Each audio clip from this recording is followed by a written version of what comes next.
മുൻ മുഖ്യമന്ത്രി വി.എസ്. അച്യുതാനന്ദന്റെ ആരോഗ്യനില അതീവ ഗുരുതരമായി തുടരുകയാണ്. സർക്കാർ നിയോഗിച്ച മെഡിക്കൽ കോളേജിലെ 7-അംഗ വിദഗ്ധ സംഘത്തിന്റെ നിർദ്ദേശത്തിന്റെ അടിസ്ഥാനത്തിലാണ് വി.എസിന്റെ ചികിത്സ.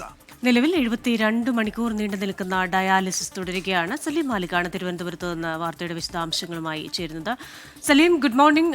വി.എസിന്റെ നില അതീവ ഗുരുതരമായി തുടരുമ്പോൾ തന്നെയും മരുന്നുകളോട് ശരീരം പ്രതികരിക്കുന്നുണ്ട് എന്നൊരു ചെറിയ പ്രതീക്ഷ കൂടെ ഡോക്ടേഴ്സ് പങ്കുവെക്കുന്നുണ്ടല്ലോ. ഇന്നിപ്പോൾ മെഡിക്കൽ ബുള്ളറ്റിൻ പുറത്തിറക്കുന്നുണ്ടോ? വിവരങ്ങൾ. ഉന്മേഷ് ക്രിസ്റ്റീന, അതീവ ഗുരുതരമായി തന്നെ മുൻ മുഖ്യമന്ത്രി വി.എസ്. അച്യുതാനന്ദന്റെ നില തുടരുകയാണ്. കഴിഞ്ഞ 23-നാണ് വി.എസ്. അച്യുതാനന്ദൻ ആശുപത്രിയിൽ പ്രവേശിപ്പിച്ചത്. അതിന് പിന്നാലെ തന്നെ ഈ അതീവ ഗുരുതരമായി തുടർന്ന് ആരോഗ്യനില ചിലപ്പോഴൊക്കെ ചില പുരോഗതി കാണിച്ചിരുന്നു. പക്ഷേ കഴിഞ്ഞ 3 ദിവസമായി ആരോഗ്യനിലയിൽ കാര്യമായ മാറ്റമില്ല എന്നുള്ളതാണ് ആശങ്കപ്പെടുത്തുന്ന കാര്യം.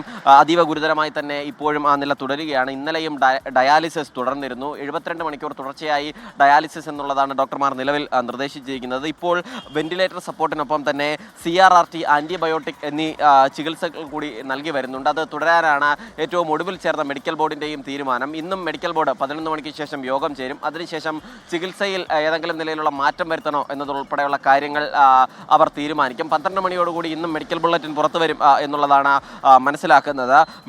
തിരുവനന്തപുരം മെഡിക്കൽ കോളേജിൽ നിന്നുള്ള 7 സ്പെഷ്യലിസ്റ്റുകൾ അടങ്ങുന്ന സംഘമാണ് വി.എസിനെ നിരന്തരമായി പരിശോധിച്ചു വരുന്നത്.